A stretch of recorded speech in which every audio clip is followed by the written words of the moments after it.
O homem se realiza no amor e no trabalho. Quem disse isso foi Freud. E a questão é que entre o amor e o trabalho, o homem nem sempre dá preferência ao primeiro. Vivemos a maior parte do nosso tempo trabalhando. Nós somos o que trabalhamos. Para Karl Marx, o que o homem produz é o que ele é. Quando alguém nos pergunta o que somos, dizemos nosso ofício. Ninguém responde: sou piracicabano, sou mãe, sou judeu. Somos engenheiros, encanadores, designers, donos de casa, empresárias, psicólogos. A psicologia das organizações e do trabalho, como nós chamamos hoje, ela é uma área de fronteira. É uma fronteira entre o homem, a pessoa humana, não é? O trabalho e a sociedade. O objetivo deste documentário é mostrar a história da psicologia organizacional e do trabalho em São Paulo. E depois de um bom tempo de pesquisas e gravações, o que temos nas mãos é essa história narrada por alguns de seus principais personagens. São profissionais, na grande maioria psicólogos, é claro, que ajudaram a escrevê-la, seja dentro das empresas, em serviços públicos ou dentro da academia. A psicologia estuda a consciência humana, o comportamento, a subjetividade humana, tudo isso. E neste caso da psicologia das organizações ou do trabalho, esse estudo e esse objeto são afetados por tudo o que acontece nessas três fronteiras, digamos assim, não é? E nesse sentido, nos últimos anos, a sociedade mudou muito e o trabalho mudou em correlação com a sociedade e a subjetividade humana mudou muito. O trabalho muda, a sociedade muda, o homem muda junto com seus sonhos, suas ambições. E, de alguma maneira, a psicologia do trabalho sempre esteve atenta a essas mudanças. Psicologia do trabalho era psicotécnica, no primeiro momento. Depois virou psicologia industrial, porque era uma coisa que se aplicava na seleção de operários e de trabalhadores para a indústria. Então, psicologia industrial. Mais tarde eles viram, não é industrial, é de organizações. Então, portanto, tem que ser uma psicologia organizacional. É como se fosse um grande avanço, talvez fosse, né? O nome às vezes puxa, vamos dizer, a revisão da missão de uma determinada disciplina. Né? A origem da psicologia do trabalho remete à cidade italiana de Modena, no ano de 1889, quando Luigi Patrizzi montou um laboratório de estudos da fadiga. Mas foi pelo uso dos testes de inteligência que a psicologia entrou de vez no mundo do trabalho. O uso de testes para a seleção de pessoal surgiu no exército americano durante a Primeira Grande Guerra. Em 1917, o psicólogo Robert Irks, da Universidade de Harvard, foi contratado pelo exército americano para fazer um grande teste de inteligência com os alistados.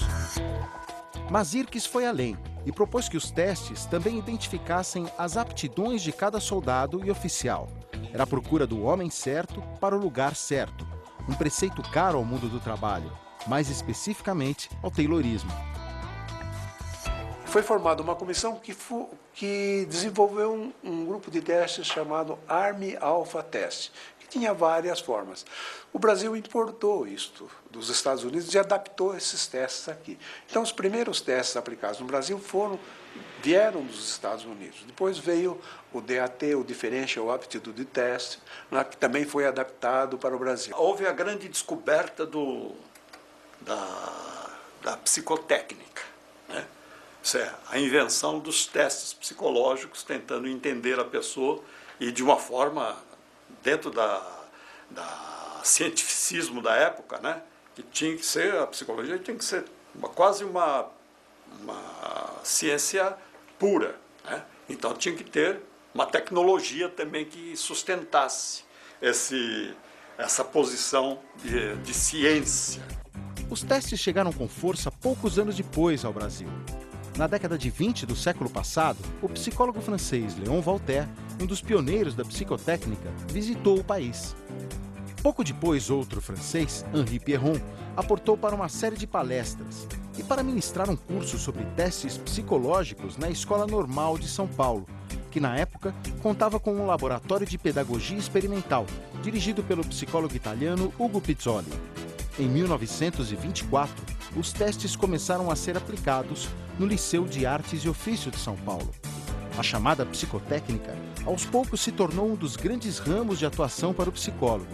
E até hoje é assim. Em 1948, Léon Walter voltou ao Brasil para lecionar no Departamento de Pedagogia e Orientação Profissional do SENAC do Rio de Janeiro.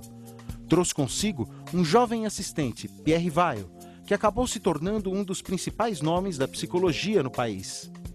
Além de trabalhar pelo reconhecimento da profissão de psicólogo, Weil realizou um trabalho pioneiro no Banco da Lavoura de Minas Gerais. Comandou também a criação do primeiro teste genuinamente brasileiro. Desenvolveu um teste chamado INV, Teste de Inteligência Não Verbal. E esse teste era bem adaptado à cultura brasileira, porque o principal uso de testes era feito na área de seleção de pessoal. Então, selecionava-se maquinistas, selecionava-se motoristas, motorneiros, operadores de máquinas e coisas desse gênero. E a formação escolar dessas pessoas eram bem precárias.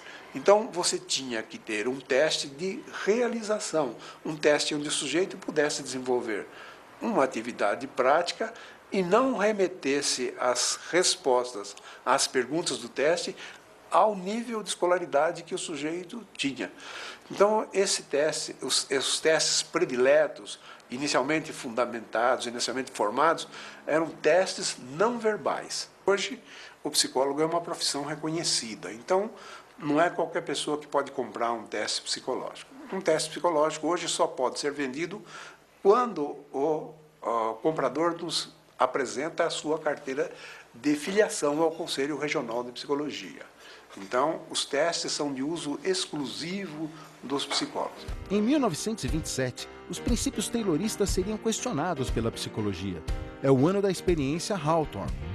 A direção da fábrica Western Electric, situada no bairro Hawthorne, da cidade de Chicago, Estados Unidos, contratou uma equipe de Harvard, chefiada por Elton Meyer, um médico especializado em psicopatologia. O objetivo era estabelecer se havia ligação entre a intensidade da iluminação na linha de montagem e a produtividade dos operários. Mas a experiência foi muito além disso. E mais do que estudar o poder das lâmpadas, Meyer concluiu sobre a importância de fatores psicológicos sobre a produção, como o reconhecimento, a valorização do trabalho e o sentimento de grupo. E acabou descobrindo que o importante não eram as condições, resumindo, não eram as condições físicas do trabalho, mas sim as condições humanas, especialmente de relacionamento e especialmente mais ainda de relacionamento entre direção e trabalhador, entre supervisão e trabalho. E a partir daí, então, ele descobriu a importância que durante muito tempo se falou, que era das relações humanas. Quando o psicólogo se centrou no início da sua atividade na tarefa de fazer seleção, ele estava fazendo um trabalho de portaria, mas não sabia o que acontecia com as pessoas que entravam e que ele selecionava, o que acontecia com elas lá dentro.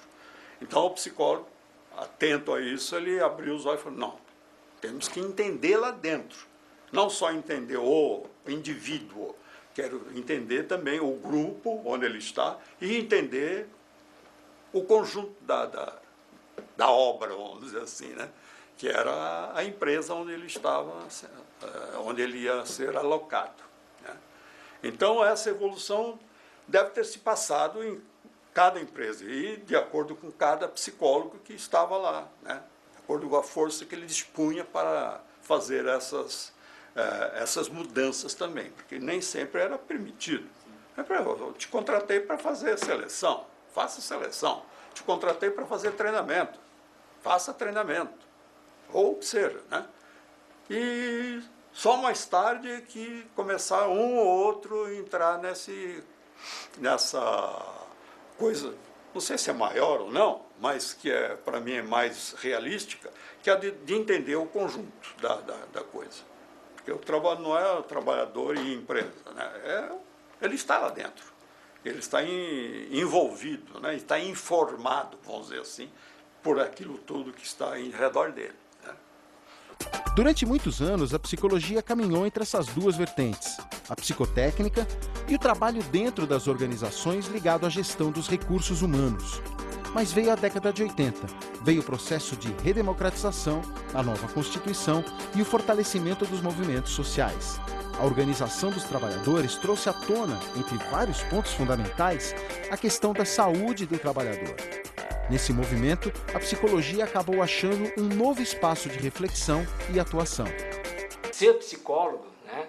Ser psicólogo nessa área, que é uma área que cresceu muito, ela começou com seleção, começou com recrutamento. Aliás, Taylor, né? Que não era psicólogo, já dizia, né? O homem certo no lugar certo, né? Or the best way, quer dizer, já é algo antiquíssimo, né? Quer dizer, essa área que começa de forma restrita, né, nos moldes da engenharia, nos moldes do militarismo, ela cresceu muito. Né? E hoje ela caminha de uma forma muito rápida e há trabalhos muito interessantes, mais específicos na área de saúde do trabalhador, por exemplo. A gente pode delimitar, digamos, ao começo da década de 80 como sendo o momento no qual se configura, né, aquilo que veio a ser a política de saúde do trabalhador no Brasil, uma política muito articulada com o movimento social. Né? Então, não é à toa que é nessa época, justamente no processo de abertura política, que se dá a conformação desta proposição, né, em que era possível um diálogo muito estreito entre movimentos sociais e Estado, né, que era o momento da abertura. Né? E as questões de saúde do trabalhador eram questões que vieram a ser identificadas como algo que deveria fazer parte da agenda desses movimentos, movimento sindical. Acho que em qualquer lugar do mundo tem certos espaços que começam a se abrir para um trabalho mais progressista, mais de vanguarda. Então, você poderia pegar Estados Unidos e fazer uma determinada pergunta. De que estava a vanguarda na área de psicologia organizacional, psicologia do trabalho. Vai para a França, vai para a Itália, etc. No Brasil, dado que havia esta herança, vamos chamá-la, de uma psicologia do trabalho bastante ortodoxo, mensuração, testes, recrutamento, seleção, etc., não seria por lá que a turbulência iria começar. Começou na área de saúde do trabalhador. Estou muito convicto sobre isso. Porque você teve o início do pré-SUS, não mais, essa mobilização e os mais tarde os centros de saúde dos trabalhadores, e tinha uma medicina mais coletiva, tinha psicólogos da área clínica dissatisfeitos com a área clínica e querendo discutir questões de trabalho. Isso fez com que se tinha uma pequena massa crítica para começar a mexer.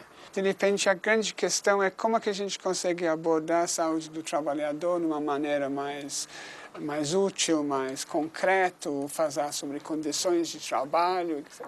Se alguém fosse dizer, na Inglaterra, como que está a saúde do trabalhador? Provavelmente, naquela época, a gente teria dito, é muito ortodoxo. Né?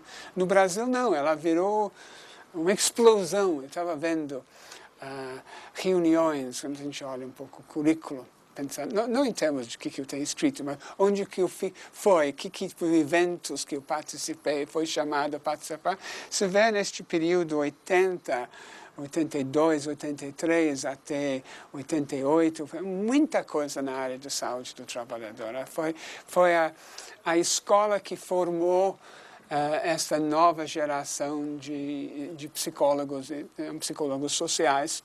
Não só para a psicologia, mas para a psicologia também, né? Esta área da saúde do trabalhador ela é bastante importante no sentido de, digamos assim, focalizar a questão, as condições de trabalho por referência à saúde, né? A psicologia na área do trabalho, ela tem uma tradição bastante forte que se configura a partir de demandas gerenciais, de gestão de recursos humanos, né, que continua sendo, de fato, né, um espaço importante de atuação em um mercado de trabalho para o psicólogo, né? Mas, além deste, digamos, deste foco, você tem outros focos que eu acho que se abriram mais recentemente, né? E se abriram justamente porque existem demandas que vêm da sociedade, né? E se aí a academia, os profissionais que trabalham nos serviços, né? E hoje em muitas ONGs se colocam como permeáveis a esse tipo de demanda, você começa a abrir outros campos de atuação. A Cláudia trabalha dentro de uma das maiores centrais sindicais do planeta. Os conflitos que ela presencia não são de indivíduos, mas de grandes coletivos de trabalhadores. As demandas mudaram com o tempo. Agora, junto aos acidentes de trabalho que causam algum dano físico, surgem as doenças da cabeça. Falar de problemas de ordem psicológica dentro de uma organização sindical deixou há muito pouco tempo de ser tabu. Então, se antes você tinha na pauta o risco de trabalho clássico, voltado mais para as questões que você vê, mede, quantifica, temperatura, iluminação, enfim, os riscos clássicos que você observa, que você a olho nu você vê ou você sente, né, e que você quantifica.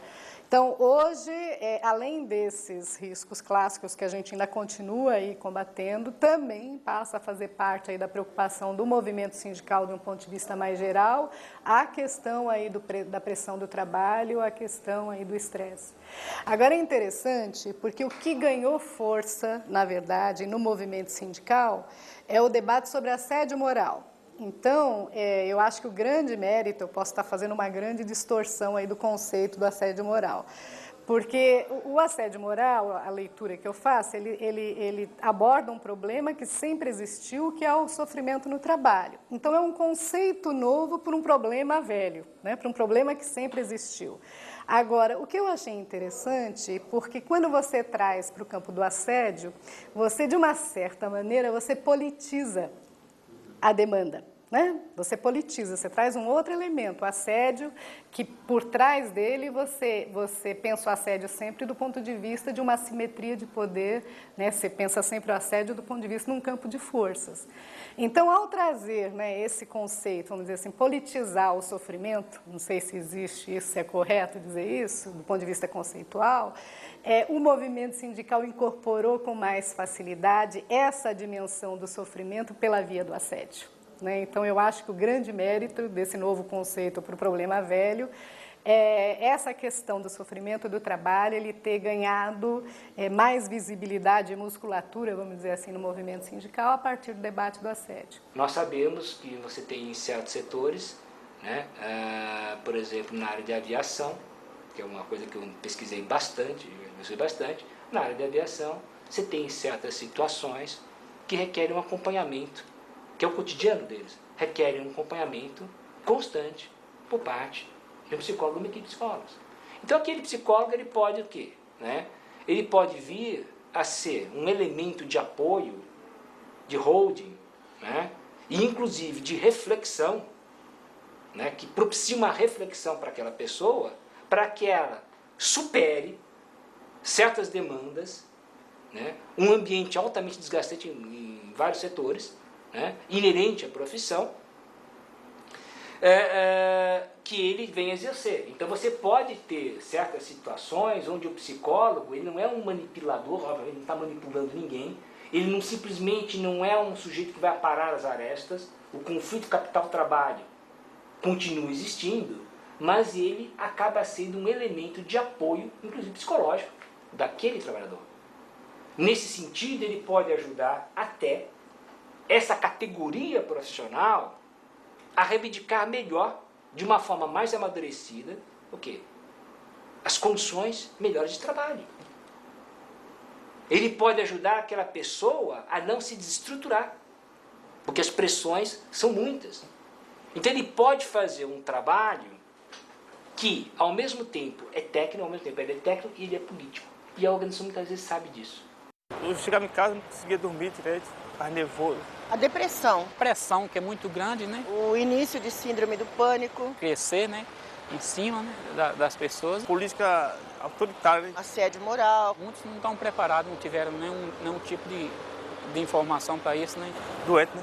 Obrigação de estabelecer uma meta. Pela advertência. Você vai ser demitido, você não está cumprindo. A pressão vem em cima deles e eles vêm em cima de nós, né? Ameaçando para mandar embora. Você não é o cara. Eu sou Eliana Aparecida da Silva Pintor. Sou psicóloga aqui no Centro de Referência de Saúde do Trabalhador de Diadema.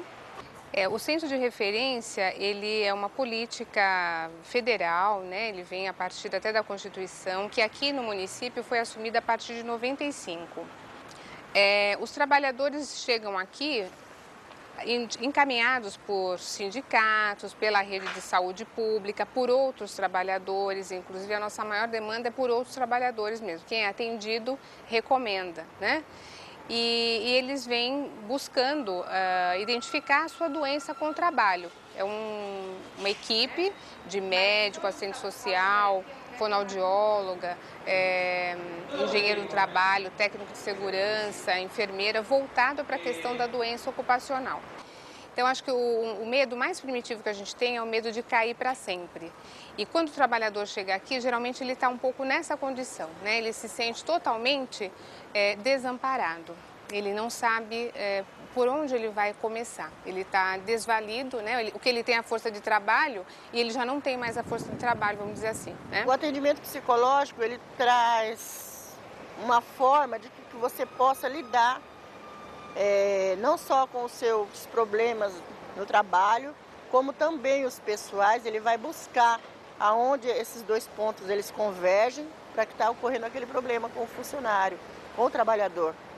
O que você tem, que você está trazendo da sua vida pessoal e o que você está trazendo de violência organizacional. Aqui tem um grupo que se chama grupo de acolhimento. A pessoa chega na recepção, coloca o que ela está querendo aqui do nosso serviço e quando a gente percebe então que é uma possibilidade de ser uma doença do trabalho, insere num grupo que é um grupo de chegada, né? Um grupo que a gente acolhe o trabalhador, que é feito pela assistente social, por um médico, por uma auxiliar administrativa e que eles tentam então compreender o que está trazendo as pessoas ali e fazer a ligação dessa doença com o trabalho. Então, vamos fazer o seguinte, um vai se apresentar para o outro. Falar o nome, onde trabalha. Bom, você é casado, a gente está falando aqui de uma doença invisível. Se vocês entram ali, eu não falo para vocês que é um grupo de doentes, talvez vocês não soubessem que alguém ali está doente. Então, eles enfrentam essa batalha junto ao INSS, junto à família, junto aos familiares. Mas como você está doente? Eu não estou vendo nada, né? Tem gente jovem, tem gente de todas as idades, vocês estão vendo ali. Então, chegar no grupo e alguém reconhecer o seu sofrimento, entender o que você está falando e fazer coro com o que você diz, já provoca um efeito terapêutico. Então, talvez a nossa função aqui é facilitar isso, não é o que a gente vai dar para eles, é o que eles vão dar entre si. A partir dos anos 90, houve uma reacomodação do mundo do trabalho. Os processos de automação e digitalização se aceleraram.